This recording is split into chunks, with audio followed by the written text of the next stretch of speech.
ದಕ್ಷಿಣ ಕನ್ನಡದವ್ರ ಬಗ್ಗೆ ಇರುವ ನನಗೊಂದು ಬಹಳ ದೊಡ್ಡ ಅಗಾಧವಾದ ಮೆಚ್ಚುಗೆ ಇರುತ್ತಾ. ತುಳು ಅನ್ನೋದೊಂದು ಸಣ್ಣ ಭಾಷೆಯನ್ನು ಮಾತಾಡಿ ಮಾತಾಡಿ ಮಾತಾಡಿ ಮಾತಾಡಿ ಮಾತಾಡಿ ಉಳಿಸ್ಕೊಂಡ್ಬಿಟ್ಟವರು ದಕ್ಷಿಣ ಕನ್ನಡದವರು. ಈ ಕಡೆ ಕುಂದಾಪುರ ಕನ್ನಡ ಇದೆ, ಇಬ್ಬರು ಕುಂದಾಪುರದವ್ರು ಸೇರಿದ್ರೆ ಏನು ಎದ್ದು ಕಾರಣ ಇದೆ. ಮಾತಾಡಿ ಮಾತಾಡಿ ಮಾತಾಡಿ ಇವೆಲ್ಲ ಪುಟ್ಟ ಭಾಷೆಗಳು, ಒಂದು 2 ತಾಲೂಕಿನಲ್ಲಿ ಅಷ್ಟೇ ಇರೋದು. ಇದನ್ನು ಮಾತಾಡಿ ಮಾತಾಡಿ ಉಳಿಸ್ಕೊಳ್ಳುವಂಥ ಅಭಿಮಾನಿಗಳು ನೀವು. ನಾನು ಈಗ ಬೆಳಗ್ಗೆ ಬಂದು ನೋಡಿದ್ವಲ್ಲ, ಪುಷ್ಟ ಮಕ್ಕಳು ಯಕ್ಷಗಾನದ ಕುಣಿತಾ ಇವೆ. ರೋಮಾಂಚನ ಆಗುತ್ತೆ ನನಗೆ. ಯಾಕಂದರೆ ನಮ್ಮ ಸಂಸ್ಕೃತಿಯನ್ನು ಮಕ್ಕಳಿಗೆ ತಗೊಂಡೋಗಿ ಕೊಡೋದು ಹೀಗೆ ಕೊಡಬೇಕಾಗಿರೋದು. ಈ ಕಾರಂತ ಥೀಮ್ ಪಾರ್ಕಿನ ಕಲ್ಪನೆ ಮಾಡಿದವರು ದೊಡ್ಡ ದೊಡ್ಡ ಶರಣಾರ್ಥಿ. ಏನು ಚಂದ ಅಲ್ವಾ ಅದು, ನಮ್ಮ ಪರಂಪರೆಯನ್ನು ಅವ್ರ ಕೈಯಲ್ಲಿ ಹಾಕೋದು. ಆ ಮಗು ಯಕ್ಷಗಾನ ಕುಡಿಯೋಕ್ಕೆ ಶುರು ಮಾಡುತ್ತೆ ಅಂದರೆ ಎಷ್ಟು ಸಂತೋಷ ಆಗುತ್ತಲ್ವಾ. ನಾನು ಪ್ರಪಂಚದ ಯಾವ್ಯಾವುದೋ ದೇಶಗಳು ನೋಡಿದ್ದೀನಿ, ಎಲ್ಲೆಲ್ಲಿ ದಕ್ಷಿಣ ಕನ್ನಡದವ್ರು ಇರ್ತಾರೋ ಅಲ್ಲೊಂದು ಚೆಂಡೆ ಟೀಮ್ ಇರುತ್ತೆ, ಒಂದು ಯಕ್ಷಗಾನ ಟೀಮ್ ಇರುತ್ತೆ. ನೀವು ಯಾವ್ದಾದ್ರು ದಕ್ಷಿಣ ಕನ್ನಡದ ಕಾರ್ಯಕ್ರಮಕ್ಕೆ ಹೋಗಿ ಲಟ ಲಟ ಲಟ ಅಟಟ ಅಟಟ ಅಟಟ ಬರ್ತಾರವರು ಇಟ್ಕೊಂಡಿದ್ದಾರೆ ನೋಡಿ. ಅವನು ಯಾರೋ ಸೈಂಟಿಸ್ಟ್ ಆಗಿರ್ತಾನೆ, ಡಾಕ್ಟರ್ ಆಗಿರ್ತಾನೆ, ಚೆಂಡೆ ಕಟ್ಕೊಂಡು ಬಿಡ್ತಾನೆ. ಸಂಸ್ಕೃತಿಯನ್ನು ಪ್ರೀತಿಸುವುದಂದ್ರೆ ಹಾಗೆ. ನಮ್ಮಲ್ಲಿ ಬೆಂಗಳೂರು ಕಡೆ ನೋಡಬೇಕು, ಸುಮಾರಾಗಿ ದುಡ್ಡು ಮಾಡಿದ ತಕ್ಷಣ ಪಿಜ್ಜಾ ಹಟ್ಗೆ ಹೋಗ್ಬಿಡ್ತಾರೆ ಊಟ ಮಾಡೋಕ್ಕೆ. ಎಲ್ಲ ಪಿಜ್ಜಾ ಹಟ್ಟಲ್ಲಿ ಊಟ ಮಾಡೋಣ ಬನ್ನಿ, ಡೊಮಿನೋಸ್ ಪಿಜ್ಜಾಗೆ ಹೋಗೋಣ ಇದು ನಾಳೆ ಅಂತಾರೆ. ಆಮೇಲೆ ಸ್ವಿಗ್ಗಿನಲ್ಲಿ ಆರ್ಡರ್ ಮಾಡಿಬಿಟ್ಟು ಯಾವುದೋ ಊಟ ಸಾಗಿಸ್ತಾರೆ. ನಮ್ಮ ಸಂಸ್ಕೃತಿಗೆ ಅಂಟ್ಕೊಂಡಿರೋದು ಅಂದರೆ ನಾವು ಈ ಕಲಿಬೇಕಾಗಿರೋದು ನಿಮ್ಮ ಹತ್ರನೇ. ನರೇಂದ್ರ ಕುಮಾರ್ ಇಲ್ಲಿ ಹೊಟ್ಟದ್ರ ಅವ್ರಿಗೆ ಟೈಮ್ ಆಗಿದ್ರೆ ಈ ಕೃಷ್ಣೇಗೌಡರನ್ನ ಹೆಂಗೆ ಕೆಳಗೆ ಕರೆಯೋದು ಅಂತ ಪ್ರಾಬ್ಲಮ್ ಆಗಿರ್ಬೇಕು. ನಮಗೆ ಬೆಲ್ ಹೊಡಿರಿ ನಿಲ್ಲಿಸ್ಬಿಡ್ತೀವಿ. ಅದು ಭಾಳ ವರ್ಷ ಬೆಲ್ ನೋಡಿ ನೋಡಿ ನೋಡಿ ನೋಡಿ ನೋಡಿ ಬೆಲ್ ಹೊಡಿಯೋ ತನಕ ಕಾಯ್ತಾ ಇರ್ತೀವಿ. ಅವರು ಬೆಲ್ನವರೇ ಗೊತ್ತು ನನಗೆ. ನಾನು ಆವಾಗಲೇ ಒಂದು ತಮಾಷೆ ಬೇಡ ಅಂತ ಅಂದ್ಕೊಂಡೆ. ಈ ನರೇಂದ್ರ ಕುಮಾರ್ ಹುಟ್ಟಿದಾಗ ಹತ್ಕೊಂಡು ಬಂದ್ರ ಮಾತಾಡ್ಕೊಂಡು ಬಂದ್ರ ಅಂತ. ಅವ್ರು ಮಾತಾಡ್ಕೊಂಡೇ ಬಂದಿರಬೇಕು ಅಂತ ಅನಿಸುತ್ತೆ. ಕನ್ನಡವೇನೆ ಕುಣಿದ ಆಡುವುದೇನಂತೆ ಕನ್ನಡವೇನೆ ಕಿಮಿರುವುದು ಅಂತ ಬಂದಿರಬೇಕು ಏನೋ. ಅವರು ಹತ್ಕೊಂಡು ಬಂದಿಲ್ಲ. ನಮ್ದೊಂದು ಜನಪದ ಸಂಸ್ಕೃತಿ ಉಂಟು. ಪ್ರಪಂಚದ ಯಾವ ಭಾಷೆಯಲ್ಲೂ ಕನ್ನಡದಲ್ಲಿರುವಷ್ಟು ಸಮೃದ್ಧವಾದ ಜನಪದ ಸಂಸ್ಕೃತಿ ಇಲ್ಲ. ಯಕ್ಷಗಾನ ಕೂಡ ಅರ್ಧ ಅಕ್ಷರಸ್ಥರು ಶುರು ಮಾಡಿದ್ದು, ಪೂರ್ಣಾಕ್ಷರಸ್ಥರಲ್ಲ, ಪೂರ್ಣ ವಿದ್ಯಾವಂತರಲ್ಲ. ಅವ್ರು ಸ್ವಲ್ಪ ಅರೆ ಬರೆ ಓದಿರ್ತಿದ್ದವರು, ಹಳ್ಳಿಯಲ್ಲಿ ಬೇಕಾದಷ್ಟು ಓದ್ಕೊಂಡು ಹೋಗ್ತಿದ್ದವರು. ಎಂಥ ದೊಡ್ಡ ಜ್ಞಾನ ಭಂಡಾರ. ನಿಮ್ಮ ತಾಳಮದ್ದಲೆಗಳನ್ನು ನೋಡಿದ್ರೆ ರೋಮಾಂಚನ ಆಗ್ಬಿಡುತ್ತೆ. ಎಂಥ ಜ್ಞಾನ, ಎಂಥ ಹರಿತವಾದ ಬುದ್ಧಿ ಇದು. ನಮ್ಮ ಕಡೆ ಮಕ್ಕಳಿಗೆ ಕತೆ ಹೇಳೋರು ತಾಯಂದಿರು ಕೂತ್ಕೊಂಡು. ಈಗ ತಾಯಂದಿರು ಕತೆನೇ ಹೇಳಲ್ಲ ಮಕ್ಕಳಿಗೆ. ಒಂದು ಐಪ್ಯಾಡ್ ಕೈಗೆ ತುರ್ಬಿಟ್ಟು ನೋಡು ಯೂಟ್ಯೂಬಲ್ಲಿ ಬೇಕಾದಷ್ಟು ಕತೆ ಬರುತ್ತೆ ನೋಡಿ. ಅರೆ ಮಗು ತಾಯಿಯನ್ನು ಔಚ್ಕೊಂಡು ಕೂತ್ಕೋಬೇಕಲ್ವಾ, ತಾಯಿಯ ಮುಖದ ರೇಖೆಗಳು ನೋಡ್ಬೇಕಲ್ವಾ, ಅದ್ರ ಕಣ್ಣು ನೋಡ್ಬೇಕಲ್ವಾ, ತಾಯಿಯ ಮೈ ಶಾಖ ಮಗುಗೆ ಗೊತ್ತಾಗ್ಬೇಕಲ್ವಾ, ತಾಯಿಯ ಮೈ ವಾಸನೆ ಮಗುಗೆ ಗೊತ್ತಾಗ್ಬೇಕಲ್ವಾ, ತಾಯಿಯ ಮುಖದ ರೇಖೆಗಳೆಲ್ಲ ಮಗುಗೆ ಪರಿಚಯ ಇರಬೇಕಲ್ವಾ. ನಾವಲ್ಲೆಲ್ಲೋ ಮೂಲಲ್ಲಿ ಕೂರಿಸ್ಬಿಟ್ಟು ಒಂದು ಐಪ್ಯಾಡ್ ಕೊಟ್ಬಿಟ್ರೆ ಅದು ಯೂಟ್ಯೂಬಲ್ಲಿ ಕತೆ ನೋಡಿದ್ರೆ ಅವ್ರಿಗೆ ಗೊತ್ತಾಗುತ್ತೆ. ಒಬ್ಬಳು 7 ಮಲ್ಲಿಗೆ ತೂಕದ ರಾಜಕುಮಾರಿ, ಅವಳನ್ನ ಮದುವೆ ಆಗೋದಕ್ಕೆ ಒಬ್ಬ ಕೀಲು ಕುದುರೆ ರಾಜಕುಮಾರ ಬಂದ ಅಂತ ಕತೆ ಹೇಳಿದ್ರೆ ಆ ಕಥೆಯಲ್ಲಿ ಏನೂ ಇಲ್ಲದೆ ಇರ್ಬೋದು, ಮೆದುಳು ತೆಗೆದು ಪಕ್ಕದಲ್ಲಿ ಇಟ್ಬಿಟ್ಟು ಕತೆ ಕೇಳಬೇಕು. ಅವನು ಇವಳನ್ನ ಮದುವೆ ಆಗೋದಕ್ಕಿಂತ ಹುಡುಕೊಂಡು ಹೋದಂತೆ, ಅವಳನ್ನ ರಾಕ್ಷಸ ಎಲ್ಲೋ ಎತ್ಕೊಂಡು ಹೋಗ್ಬಿಟ್ಟಿದ್ದಂತೆ. ಇವನು ಕೀಲು ಕುದುರೆ ಏರಿ 7 ಸಮುದ್ರ ದಾಟಿ, 7 ಸಮುದ್ರದಿಂದ ಆಚೆ ಬೀಳ್ ಸಮುದ್ರಕ್ಕೆ ಹೋಗಿ, ಬೀಳ್ ಸಮುದ್ರದಿಂದ ಆಚೆ ಆಳ್ ಸಮುದ್ರ ದಾಟಿ, ಆಳ್ ಸಮುದ್ರ ದಾಟಿ ಆಚೆಗೆ ಹೋದ್ರೆ ಅಲ್ಲೊಂದು ದೊಡ್ಡ ಆಲದ ಮರ ಇತ್ತಂತೆ. ಆಲದ ಮರಕ್ಕೆ 7 ಪೊಟ್ರೆ ಇತ್ತಂತೆ. 7ನೇ ಪೊಟ್ರೆಯಲ್ಲಿ 7 ಮೆಟ್ಲುಗಳಿದ್ವಂತೆ. 7 ಮೆಟ್ಲು ಇಳಿದು ಹೋದಾಗ 7 ಸರೋವರಗಳಿದ್ವಂತೆ. ಆ 7ನೇ ಸರೋವರದಲ್ಲಿ 7 ತಾವರೆ ಹೂವು ಆಯ್ತಂತೆ. ಆ 7ನೇ ತಾವರೆ ಹೂವಿನ ಮಧ್ಯದಲ್ಲಿ ರಾಜಕುಮಾರಿ ಕೂತಿದ್ಲಂತೆ. ಹಿಂಗೆಲ್ಲ ಆಗಲ್ಲ, ಆದರೆ ಕತೆ ಚೆನ್ನಾಗಿದೆ ಅಲ್ವಾ. ಫ್ಯಾಂಟಸಿ, ಒಂದು ಕಲ್ಪನಾ ಪ್ರಪಂಚ. ನಾನು ಬೆಳಗ್ಗೆ ಹೇಳಿದ್ನಲ್ಲ, ಎಸ್ಕೇಪ್ ಫ್ರಮ್ ಲೈಫ್. ಈ ಜಗತ್ತಿಂದ, ಈ ಕಾರ್ಯಕಾರಣದ ಜಗತ್ತಿಂದ ಹೊರಗೆ ಹೋಗ್ಬೇಕು ಅಂದರೆ ಇಲ್ಲಿ ನಡೀದೇ ಇರೋದನ್ನ ಅಲ್ಲಿ ಕಲ್ಪಿಸ್ಕೊಳ್ಳಿ. ಎಂತೆಂಥ ಸುಂದರವಾದ ಕಥೆಗಳು. ಒಂದು ಅಜ್ಜಿ ಮಕ್ಕಳನ್ನ ಕೂರಿಸ್ಕೊಂಡು ಕಥೆ ಹೇಳೋಳು. ಕನ್ನಡ ಕೇಳಬೇಕಾಗಿತ್ತು ಅವಳು. ಕನ್ನಡ ಕೇಳಬೇಕಿತ್ತು. ಒಂದು ಕಥೆಯಲ್ಲಿ ಒಂದು ದೊಡ್ಡ ಮದುವೆ, ವಿಜೃಂಭಣೆಯ ವೈಭವದ ಮದುವೆ ಎಷ್ಟು ಚೆನ್ನಾಗಿ ನಡೀತು ಅಂತ ಕನ್ನಡ ಭಾಷೆಯಲ್ಲಿ ಕಟ್ತಾಳೆ ಅವಳು. ಭಾಷೆ ಇರೋದು ಟು ಬಿಲ್ಡ್ ಎ ಸಿಚುವೇಶನ್. ನಿಮಗೆ ಅದನ್ನು ಹೇಳಿದ್ರೆ ಅದು ನಮ್ಮ ಕಣ್ಣು ಮುಂದೆ ಕಟ್ಟಿದಂಗೆ ಇರಬೇಕು. ಹಂಗೆ ಹೇಳೋಕ್ಕಾದ್ರೆ ನೀವು ಚೆನ್ನಾಗಿ ಹೇಳ್ತೀರಿ ಅಂತ ಅರ್ಥ. ನೀವು ಮೊದಲ ಸಲ ಸಮುದ್ರ ನೋಡ್ಕೊಂಡು ಬಂದವರು, ಸಮುದ್ರಕ್ಕೆ ಹೋಗಿದ್ಯಾ? ಏನು ನೋಡಿದೆ? ಬರೀ ನೀರು. ಹಂಗಂದ್ಬಿಟ್ರೆ ಏನು ಸಮುದ್ರದ ಮರ್ಯಾದೆ ಏನಾಗಬೇಕು? ಬರೀ ನೀರು. ಸಮುದ್ರ ಅಂದ್ರೆ ಅಷ್ಟೇನಾ? ಬರೀ ನೀರು ಅಂತ ಹೇಳಿದ್ರೆ ಸಾಕಾ? ಏನೋ ಹೇಳಬೇಕಲ್ವ? ಭಾಷೆಯಲ್ಲಿ ಇವನು ಸಮುದ್ರ ನೋಡಿದಾಗ ಆಗುವ ರೋಮಾಂಚನವನ್ನು ಹೇಳಬೇಕಲ್ವ? ಅದಕ್ಕೆ ದೊಡ್ಡ ಮದುವೆ ಆಯಿತು ಅನ್ನೋದನ್ನ ಆ ಅಜ್ಜಿ ಅನಕ್ಷರಸ್ಥ ಎಷ್ಟು ಚೆನ್ನಾಗಿ ಹೇಳ್ತಾಳೆ ಅಂದರೆ, ಆಗಲಿ ಈಗ ವಜ್ರಕುಮಾರಗೂ ಮಾಣಿಕ್ಯ ಮಂಜರಿಗೂ ಮದುವೆ ಆಯ್ತಂತೆ. ಮದುವೆ ಇದ್ರೆ ಅಂತಿಂತ ಮದುವೆ ಅಲ್ಲ, ಈ ಭೂಲೋಕದಲ್ಲಿ ಹಿಂದೆ ನಡೆದಿಲ್ಲ, ಮುಂದೆ ನಡೆಯೋದಿಲ್ಲ, ಇವತ್ತು ನಡೀತಾ ಇಲ್ಲ ಅಂತ ಮದುವೆ. ಭೂಮಿನೇ ಹಸೆ ಮಾಡಿ, ಆಕಾಶನೇ ಚಪ್ರ ಮಾಡಿ, ವಜ್ರದ ಒಂದು ಕಲ್ಲಿ ಭತ್ತ ಕುಟ್ಟಿ, ಪನ್ನೀರಲ್ಲಿ ಪಟ್ಟಣ ತಾರಿಸಿ, ಮನೆ ಮನೆಗೆಲ್ಲ ಮುತ್ತಿನ ತೋರಣ ಕಟ್ಟಿಸಿ, ಮೂಲೆಗೆಲ್ಲ ಮಾಣಿಕ್ಯದ ಗೊಂಡೆ ಕಟ್ಟಿಸಿ, ಬೀದಿಗೆಲ್ಲ ಬೆಳ್ಳಿ ನಡುಮುಡಿ ಹಾಸಿ, ಅಂಗಗಳಕ್ಕೆಲ್ಲ ಬಂಗಾರ ರಂಗೋಲಿ ಬಿಡಿಸಿ, ಆನೆಗಾತ್ರ ಅರ್ಶನ, ಕುದುರೆಗಾತ್ರ ಕುಂಕುಮ, ನಂದಿಗಾತ್ರ ಗಂಧ, ಲಕ್ಷಪಡಿ ಯಕ್ಷತೆ ತರಿಸಿ, ಬಂದವರು ಪಲ್ಲಕ್ಕಿ ಕಳಿಸಿ, ಬರದೇ ಇದ್ದವ್ರು ಕಾಗದ ಬರೆಸಿ, ಮುತ್ತಿನಾರ್ತಿ ಬೆಳಗಿಸಿ, ಸುಮಂಗಲಿಗೆ ಶೋಭಾನೆ ಆಡಿಸಿ, ಕನ್ಯರ ಕೈಲಿ ಕಳಸ ಕನ್ನಡಿ ಕೊಟ್ಟು, ಮ್ಯಾಳದವ್ರ ಕೈಲಿ ನಾಷ್ಟೆ ನಡೆಸಿ, ದೇವಲೋಕದಿಂದ ಕಾಮಧೇನು ಕರೆದು, ಕ್ಷೀರ ತಂದು, ಕೈದಾರೆ ಹೂದು, ನವರತ್ನದ ಹಸೆ ಮನೆ ಮೇಲೆ ಭೂಮ್ತಾಯಿ ಅಂತ ಹೆಣ್ಣು, ಭೂಮ್ ತೂಕದ ಗಣ್ಣು ನಿಲ್ಲಿಸಿ, ಬಂದು ಬಳಗಕ್ಕೆಲ್ಲ ಬೇಕಾದ ಉಡುಗೆ ಉಡಿಸಿ, ತೊಡಗೆ ತೊಡಿಸಿ, ಕೊಡುಗೆ ಕೊಡಿಸಿ, ಇಡೀ ಭೂಲೋಕವೆಲ್ಲ ಬಾಯಿ ಮೇಲೆ ಬೆರಳಿಟ್ಕೊಳ್ಳೋದ್ರೆ ಪಾಪ ಅನ್ನೋ ಮದುವೆ ಮಾಡಿದ್ರು. ಅನಕ್ಷರಸ್ಥೆ ವಿದ್ಯಾವಂತರ ಹೆಂಗ್ ಗೊತ್ತಾ? ಹೆಂಡತಿ ಗಂಡನ್ಗೆ ಹೇಳಿದ್ರು, ಮಗುಗೆ ಸ್ವಲ್ಪ ಪುಣ್ಯ ಕೊಟ್ಟು ಕತೆ ಹೇಳ್ರಿ, ತುಂಬ ಆಸೆ ಪಡ್ತಾ ಇದೆ. ಬಾರೋ ಹೇಳ್ತೀನಿ, ನಾವೆಲ್ಲ ಚಿಕ್ಕದ್ರಲ್ಲಿ ಓದ್ಬಿಟ್ಟಿದ್ದೀವಿ ಅಂತ. ಕುತ್ಕೊಳ್ಳೋ ಹೇಳ್ತೀನಿ. ಅವ್ರಿಗೆ ಹೇಳಪ್ಪ ಪುಣ್ಯಕೋಟಿ ಕತೆ. ಒಂದು ಪುಣ್ಯಕೋಟಿ ಅಂತ ಹಸು ಇರುತ್ತೆ ಕಣೋ, ಅದು ಬೈಲಲ್ಲಿ ಎಲ್ಲ ಮೇಯ್ಕೊಂಡು ಬರ್ತಾ ಇರುತ್ತೆ. ಬೆಟ್ಟದ ಹತ್ರ ಬಂದಾಗ ಒಂದು ಹುಲಿ ಬಂದು ನಿನ್ನನ್ನು ತಿಂತೀನಿ ಅಂತ ಅಡ್ಡಗಟ್ಟಿ ನಿಂತ್ಕೊಂಡ್ಬಿಡುತ್ತೆ. ಅರ್ಧ ಪುಸ್ತಕ ಹಾಗೆ ಹೋಯ್ತು. ಅಯ್ಯೋ, ಇಲ್ಲಿ ತನಕ ಏನೇನೋ ಕತೆ ಹೇಳೋನು ಅವನು.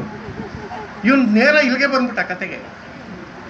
ನಾವು ಒಂದು ಕಥೆಯನ್ನು ಲಂಬಿಸಿ ನಿಧಾನವಾಗಿ ಹೇಳೋಕೆ ಗೊತ್ತೇ ಇಲ್ಲ. ಅವನು ಕಾಡಲ್ಲಿ ಯಾವ್ಯಾವ ಮರ ಗಿಡ ಇದ್ದೋ ಎಲ್ಲ ಮರ ಗಿಡಗಳನ್ನು ತೋರಿಸ್ತಾನೆ. ಎಕ್ಕೆ, ಎಲಚಿ, ಲಕ್ಕಿ ಗಿಡಗಳು, ಸೊಕ್ಕೆ ಬೆಳೆವ, ಸೀಗೆ ಗಿಡಗಳು, ಉಕ್ಕಿ ಬೆಳೆವ, ನೆಲ್ಲಿ ಗಿಡಗಳು, ತಕ್ಕೈ, ಸೀತಾರಣ್ಯದಿ, ನಾಗಸಂಪಿಗೆ, ಮಾವು, ನೇರಳೆ, ತ್ಯಾಗ, ಚನ್ನಂಗಿ, ಬನ್ನಿ, ಪಾದರಿ, ಬಾಗೆ, ತಿಂತಿಣಿ, ಮತ್ತೆ ಬಿಲ್ವವು, ತಾಗಿ ಮೆರೆದು, ಅರಣ್ಯದಿ, ಆಲ, ಅರಳಿಯು, ಅತ್ತಿ, ಕಿತ್ತಳೆ, ಜಾಲಸತಿಗಳು, ಅಗಿಲು, ಶ್ರೀಗಂಧ, ಬ್ಯಾಲ, ಭೂತಳೆ, ಬಿದಿರು, ಬೂರಗ, ಸಾಲು ವನದಳು, ಒಪ್ಪಿತು, ತೊಂಡೆ ತೊಟ್ಟಿ, ಸೊಂಡೆ ಗಿಡಗಳು, ಭೂಮಂಡಲದಳು, ಬೆಳೆವ ತುಳಸಿ, ಉಂಡು ಸಂತಸ, ಗುಂಬ ನೇರಳೆ, ತಂಡದಿ ಮೆರೆದವು, ಆಡು ಸೋಗೆಯು, ಕಾಡು ನುಗ್ಗೆಯು, ರೂಢಿಯಿಂದಲೇ ಬೆಳೆವ ತಗ್ಗಿಯು, ನೋಡಲು ತೆಂಗಿನ ಮರ ಕೂಡಿ ಬೆಳೆದು ಅರಣ್ಯದಿ, ಮಲ್ಲಿಗೆ, ಮುಗುಳು ಸಂಪಿಗೆ, ಚೆಲ್ವಜಾಜಿಯು, ಸುರಗಿ, ಸುರವನ್ನ ಎಲ್ಲಿ ನೋಡಲು ದಮನದಾವನ ಅಲ್ಲಿ ಮೆರೆದು ಅರಣ್ಯದಿ, ನಿಂಬೆ, ನೇರಳೆ, ಅಲಸು, ಬೇಲವು, ಅಂಬರಕ್ಕೆ, ಹರಿವ ಅಡಕೆಯು, ತುಂಬಿ ತುಳುಕುವ ತೆಂಗಿನ ಮರ ಸಂಭ್ರಮದಳು ಇದ್ದವು. ಇಷ್ಟೆಲ್ಲ ಮರಗಿಡಗಳಿಂದ ಕಾಡಿನಲ್ಲಿ ಬಾರಪ್ಪ ಮಗನೇ ಅಂತ ಕರ್ಕೊಂಡೈತೆ ನಾನು. ಇವನು 2 ಡಿಗ್ರಿ ಮಾಡೋನೆ. ಪುಣ್ಯಕೋಟಿ ಅಂತ ಹಸು ಇರುತ್ತೆ, ಮೇಯ್ಕೊಂಬತ್ತಾ ಇರ್ತದೆ, ಹುಲಿ ಅಡ್ಡ ನಿಂತ್ಕೊಂಡು. ಆವಾಗ ನೋಡು, ದೊಡ್ಡಿಯಲ್ಲಿ ನನ್ನ ಕರು ಇದೆ, ಅದಕ್ಕೆ ಹಾಲು ಕೊಡಬೇಕು. ಹೌದಾ, ಹೋಗು. No argument. ಅಪ್ಪ ಅದೇನೇನೋ ಅದೇ ಒಂಚೂರು ಏನೋ ನಡೆಯುತ್ತೆ, ಕಳಿಸುತ್ತೆ. ಫೈನಲಿ ಇವನಿಗೆ ಅದೆಲ್ಲ ಡೀಟೇಲ್ ಆಗಿ ಹೇಳೋಕ್ಕಾಗಲ್ಲ. ಅವ್ರಿಗೆ ಫೈನಲಿ ಕಳಿಸ್ಬಿಡುತ್ತೆ. ಸ್ವಲ್ಪ ಆರ್ಗ್ಯುಮೆಂಟ್ ಆಗುತ್ತೆ, ಫೈನಲಿ ಕಳಿಸ್ಬಿಡುತ್ತೆ. ಆಮೇಲೆ ಹೋಗಿ ಹಾಲು ಕೊಟ್ಬಿಟ್ಟು ಅಲ್ಲೂ ಸ್ವಲ್ಪ ಆರ್ಗ್ಯುಮೆಂಟ್ ಆಗುತ್ತೆ. ನೀನು ಯಾಕೆ ಹೋಗಬೇಕು ಅಂತ ಮಗು ಕೇಳಿದ್ರೆ, ಇದು ಬೇಡ ನಾನು ಹೋಗ್ತೀನಿ ಅಂತ ಏನೋ ಅಲ್ಲೆಲ್ಲ ಸುಮ್ಮನೆ ಒಂಥರ ಡಿಸೈಡ್ ಮಾಡ್ಕೊಂಡು ವಾಪಸ್ ಬಂದ್ಬಿಡುತ್ತೆ. ಆವಾಗ ಹುಲಿ ಅದನ್ನು ನೋಡ್ಬಿಟ್ಟು ಬೇಜಾರಾಗ್ಬಿಟ್ಟು ಮೇಲಿಂದ ಕೆಳಗಡೆ ಬಿದ್ದೋಯ್ತು, ನೆಗೆದು ಬಿದ್ದೋಯ್ತು ಕತೆ. ಒಂದು ಕಥೆಯನ್ನು ನಿಧಾನವಾಗಿ ಮಗುವಿನ ಹೃದಯ ತಾಕುವ ಹಾಗೆ, ಮಗುವಿನ ಹೃದಯ ದ್ರವಿಸುವ ಹಾಗೆ, ಅವನ ಕಣ್ಣಲ್ಲಿ ನೀರು ಬರೋ ಹಾಗೆ ಹೇಳಕ್ ಬರೋದಿಲ್ಲ ನಮಗೆ. ಹೀಗೆ ಒಂದು ಭಾಷೆಯಲ್ಲಿ ಒಂದು ಭಾವ ಕಟ್ಟೋದಕ್ಕಾಗೋದಿಲ್ಲ ಅಂದರೆ ನಮ್ಮ ಮಕ್ಕಳು ಬರಡಾಗ್ತವೆ. They become emotionally weak. We are not bothered about it. ಅವ್ರ ಎಮೋಷನ್ಸ್ ಗತಿ ಏನು? Okay, they are intellectually strong, ಅವ್ರ ಬುದ್ಧಿ ಬೆಳೆದಿದೆ, ಏನೇನೋ ವಿಚಾರ ಮಾಡೋ ಶಕ್ತಿ ಬಂದಿದೆ. What about the emotions? ಭಾವನೆಗಳ ಗತಿ ಏನು? ಒಂದು ಹಾಡನ್ನು ಕೇಳಿ, ಒಂದು ದೃಶ್ಯ ನೋಡಿ, ಒಂದು ಯಾವುದೋ ಒಂದು ಊರಿನ ಜಾತ್ರೆ ನೋಡಿ, ಒಂದು ನಿಮಿಷ ಇಲ್ಲಿ ನಿಂತು ನೋಡ್ಬೇಕು, ಜನ ಏನೇನೋ ಮಾಡ್ತಿದ್ದಾರೆ ಅಂತ ಅನ್ನಿಸ್ಬೇಕಲ್ವ? ಸ್ಟುಪಿಡ್ ಪೀಪಲ್, ಸುಮ್ಮನೆ ಏನೇನೋ ಗಲಾಟೆ ನಡಿ ಅಂತ ಹೋದ್ರೆ. ಕಾರಲ್ಲಿ ಹೋಗ್ತಾ ಇರ್ತೀರಿ, ಜನ ಯಾವುದೋ ಒಂದು ಜಾತ್ರೆ ಉತ್ಸವ ಕುಣಿತಾ ಇರ್ತಾರೆ. ನನಗೆ ಎಲ್ಲ ಕ್ಲಾಸ್ ಎಲ್ಲ ಹಾಕಪ್ಪ, ಸುಮ್ಮನೆ ನನಗೆ ಈ ಗಲಾಟೆ ಹಾಕೋದಿಲ್ಲ ಹಂಗಿದಾರಲ್ವ ಜನ. ಹಂಗಾಗ್ಬಿಟ್ರೆ emotionally they are dried up. So ಅದರಿಂದ we should be able to figure out what are our priorities to life. ನಮ್ಮ ಜೀವನದ ಆದ್ಯತೆಗಳೇನು ಅಂತ ನಮ್ಗೆ ಗೊತ್ತಾಗಬೇಕು. ನಮ್ದೆಲ್ಲ ಈಗ ಇಷ್ಟೇ, ದುಡ್ಡು ಮಾಡೋದು ಖರ್ಚು ಮಾಡೋದು, ಇದೆಷ್ಟೇ ಜೀವನ ಅಂತ ಅನ್ಕೊಬಿಟ್ಟಿದ್ದೀವಿ. ಹೋಗ್ಲಿ, ಖರ್ಚು ಮಾಡೋದು ನಮ್ಮ ಖುಷಿಗಲ್ಲ. ಯಾರೋ ಅಂಗಡಿಲಿ ಸೀರೆ ತಗೋತಾ ಇದ್ಲು ತಾಯಿ, ಇಡೀ ಅಂಗಡಿ ಕೆಳಗಿಳಿಸ್ಬಿಡ್ಲು. ಅವನು ಇಡೀ ಅಂಗಡಿನೇ ಕೆಳಗೆ ತಂದುಬಿಟ್ಟ. ಈ ಡಿಸೈನ್ನಲ್ಲಿ ಬೇರೆ ಕಲರ್ ಇಲ್ವಾ, ಈ ಕಲರ್ನಲ್ಲಿ ಬೇರೆ ಡಿಸೈನ್, ನೀವು ಯಾವ್ದಾದ್ರು ತೋರಿಸಿ. ಇದು ಸರಿನೇ, ಈ ಟೆಕ್ಸ್ಚರ್ನಲ್ಲಿ ಇದೇ ಟೆಕ್ಸ್ಚರ್ ಇರಲಿ, ಗ್ರೀನ್ ತೋರಿಸಿ. ಅವನು ಗ್ರೀನ್ ತೋರಿಸಿದ್ರೆ, ಅಲ್ಲ ಇದೇ ಗ್ರೀನ್ ಇರಲಿ, ಇದಕ್ಕೆ ರೆಡ್ ಬಾರ್ಡ್ರ್ ತೋರಿಸಿ. ಅವನು ರೆಡ್ ಬಾರ್ಡ್ರ್ ತೋರಿಸ್ತಾನೆ. ರೆಡ್ ಬಾರ್ಡ್ರ್ ಸರಿ, ಅದಕ್ಕೆ ಇದಿದೆಯಲ್ಲಪ್ಪ, ಚೆಂಪಲ್ ಇದೆಯಲ್ಲಪ್ಪ, ಮಾವಿನಕಾಯಿ ತೋರಿಸಿ. ಅವನು ಯಾವ ಮಾವಿನಕಾಯಿ, ಸೀಬೆಕಾಯಿ, ಸಪೋಟ ಹಣ್ಣು ಎಲ್ಲಿ ತೋರಿಸ್ತಾನೆ, ಬೇಜಾರಾಗ್ಬಿಡ್ತಾನೆ. ಕೊನೆಗೆ ಹೇಳ್ತಾನೆ, ಅಮ್ಮ ತಾಯಿ ನಿಮ್ಗೆ ಅದು ಯಾವ ಡಿಸೈನ್ ಬೇಕು ಹೇಳಿ, ಬೇಕಾದ್ರೆ ಮಾಡಿಸ್ಕೊಟ್ಬಿಡೋದಾಗಲಿ, ಆರ್ಡ್ರ್ ಕೊಟ್ಟು ತರಿಸ್ತೀನಿ, ನಿಮ್ಗೆ ಯಾವ ಡಿಸೈನ್ ಬೇಕು ಹೇಳಿ. ಇವಳು ಗೊತ್ತಿದ್ರೆ ತಾನೆ, ಯಾವ ಡಿಸೈನು ಅಂತ ನನಗೇನು ಗೊತ್ತಿಲ್ಲಪ್ಪ, ಇಷ್ಟೇ. ನಾನು ಸೀರೆ ಉಟ್ಕೊಂಡ್ರೆ ನೋಡಿದವರೆಲ್ಲ ಉರ್ಕೋಬೇಕು, ಹಂಗಿರ್ಬೇಕು ಸೀರೆ. ಅಂದರೆ ಇವಳು ಸಂತೋಷ ಇವಳು ಸೀರೆಯಲ್ಲಿಲ್ಲ, ಬೇರೆ ಉರ್ಕೊಳ್ಳೋದ್ರಲ್ಲಿದೆ. ನಾವು ಕಾರ್ ತಗೊಂಡ್ರೆ, car is not my comfort, is not for my comfort. ನನ್ನ ಮಕ್ಕಳು ಆವಾಗ ಇವನ ಕೈಲಿ ಏನೂ ಆಗ್ತಾ ಇಲ್ಲ ಅಂತ ಇದ್ರು, ಉರ್ಕೋಬೇಕು, ಹಂಗೆ ತಗೊಂಡಿದ್ದೀನಿ ಕಾರು. ಇವನು ಕಾರ್ ತಗೊಂಡ್ರೆ ನಾಟ್ ಫಾರ್ ಇಸ್ ಕಂಫರ್ಟ್, ಯಾರನ್ನೋ ಉರ್ಸೋದಕ್ಕೆ. ಒಂದು ಕಡೆ ನಾವು ಇಷ್ಟೆಲ್ಲ ಮಾತಾಡ್ತಿದ್ದೀವಿ, ಇಂಥ ಎಲ್ಲ ವಿವೇಕವನ್ನು ಹೇಳಿಕೊಟ್ಟದ್ದು ಕನ್ನಡ. ನಮ್ಮ ಕನ್ನಡದ ಕವಿಗಳು, ಕನ್ನಡದ ವಿದ್ವಾಂಸರು, ಕನ್ನಡದ ಶಿಲ್ಪಿಗಳು, ಕನ್ನಡದ ಕಲಾವಿದರು, ಇವರೆಲ್ಲರೂ ಹೇಳಿಕೊಟ್ಟರು. ಜಗತ್ತಿನ ಒಂದು ಚಂದವಾದ, ಬಹಳ ಸುಂದರವಾದ ಭಾಷೆ ಅದು. ಅಭಿಮಾನದಿಂದ, ಹೆಮ್ಮೆಯಿಂದ ನಾವು ಕನ್ನಡಿಗರು ಕನ್ನಡ ಮಾತಾಡ್ತೀವಿ. ನಾ ಹೇಳ್ದಲ್ಲ, are you an Indian? No no no no, I am not an Indian, I am an American ಅಂತ ಹುಡುಗರು. ನಮ್ಮ ಎನ್ಆರ್ಐಗಳ ಮಕ್ಕಳು ಹೊರಗಿನವರಲ್ಲ, I am not an Indian, I am not an Indian, I am an American ಅಂತಾರೆ. ಕಳ್ಕೊಬಿಡ್ತಿದ್ದೀವಿ sir, ತುಂಬ ಕಳ್ಕೊತಿದ್ದೀವಿ. Let us be aware of what is happening around. ನಮಗೆ ತುಂಬ ಆತರದಲ್ಲಿದ್ದೀವಿ, ಬೇಗ ದುಡ್ಡು ಮಾಡಬೇಕು ಅನ್ನೋ ಆತರದಲ್ಲಿದ್ದೀವಿ, ಏನು ಕಳ್ಕೊತಿದ್ದೀವಿ ಅಂತ ಗೊತ್ತಾಗ್ತಾ ಇಲ್ಲ. ಏನು ಪಡ್ಕೋಬೇಕು ಅನ್ನೋ ಧಾವಂತದಲ್ಲಿದ್ದೀವಿ, ಏನು ಕಳ್ಕೊತಿದ್ದೀವಿ ಅಂತ ಗೊತ್ತಾಗ್ತಾ ಇಲ್ಲ. ಕನ್ನಡ ಅಂಥದ್ದೊಂದು ವಿವೇಕವನ್ನು, ಅಂಥದ್ದೊಂದು ತಾಳ್ಮೆಯನ್ನು, ಅಂಥದ್ದೊಂದು ಸಂಯಮವನ್ನು, ಅಂಥದ್ದೊಂದು ವ್ಯವಧಾನವನ್ನು, ಅಂಥದ್ದೊಂದು ಪ್ರೀತಿಯನ್ನು ಕಲಿಸುವಂಥ ಭಾಷೆ.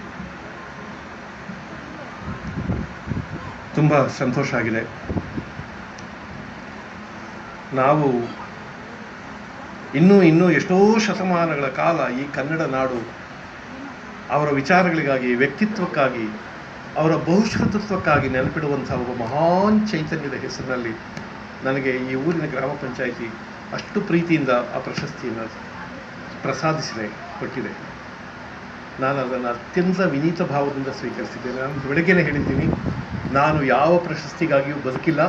ನನ್ನ ಜೀವಮಾನದಲ್ಲಿ ನಾನು ಬದುಕಿರೋ ತನಕ ಯಾವ ಪ್ರಶಸ್ತಿಯನ್ನು ಪರೋಕ್ಷವಾಗಿಯೂ ಕೇಳೋದಿಲ್ಲ, ಯಾರನ್ನೂ ಕೇಳೋದಿಲ್ಲ. ಆದರೆ ಯಾವುದೋ ಒಂದು ಘನವಾದ ಪ್ರಶಸ್ತಿ ಬರುತ್ತೆ ಅಂದರೆ ಅದನ್ನು ತಗೊಂಡಾದರೂ ನಾನು ಘನವಾಗಿ ಬದುಕೋದಕ್ಕೆ ಪ್ರಯತ್ನ ಪಡ್ತೇನೆ. ಯಾವ ಪ್ರಶಸ್ತಿಗೂ ಅರ್ಜಿದಾರ ಅಲ್ಲ, ಅಥವಾ ಯಾವುದನ್ನು ನಿರೀಕ್ಷೆ ಮಾಡಿಲ್ಲ, ಯಾವುದಕ್ಕೂ ಆಸೆ ಪಡ್ತಾ ಇಲ್ಲ. ಇಂಥ ಒಬ್ಬ ಶ್ರೇಷ್ಠ ಮನುಷ್ಯನ ಹೆಸರಿನ ಪ್ರಶಸ್ತಿಯನ್ನು ಸ್ಥಾಪಿಸಿ ಕೋಟತಟ್ಟು ಗ್ರಾಮ ಪಂಚಾಯಿತಿ ತನ್ನ ಊರಿನಲ್ಲಿ ಹುಟ್ಟಿದಂಥ ಒಬ್ಬ ಮಹಾನ್ ಚೈತನ್ಯಕ್ಕೆ ಒಂದು ಬಹಳ ದೊಡ್ಡ ಗೌರವವನ್ನು ಸಲ್ಲಿಸಿದೆ. ಆ ಊರಿನವರೆಲ್ಲ ಮಾಡಬೇಕಾದ ಕೆಲಸವೇ ಅದು. ಯಾಕಂದರೆ ಆ ಊರಿನ ಮಕ್ಕಳಿಗೆ ನಾವು ಎಲ್ಲಿಯಾದರೂ ಹೋದಾಗ ಶಿವರಾಮ್ ಕಾರಂತರ ಊರೂರಿ ನಮ್ಮದು ಅಂತ ಹೇಳೋರಿಗೆ ಬರ್ತದೆ. ಕಾರಂತರ ಊರು ನಮ್ಮದು. ನಾನು ಕೋಟ ಅಂದರೆ ಕಾರಂತರ ಊರ, ಕಾರಂತವ ಈಗಿಲ್ಲ ಯಾರು ಹಾಗೆ ಅಂತ ಹೇಳ್ಬಾರ್ದು. ಅವರೇ ಹೇಳಬೇಕು ನಾವು ಕಾರಂತರ ಊರಿನವರು. ಆ ಕೆಲಸ ನೀವು ಮಾಡ್ತಿದ್ದೀರಿ.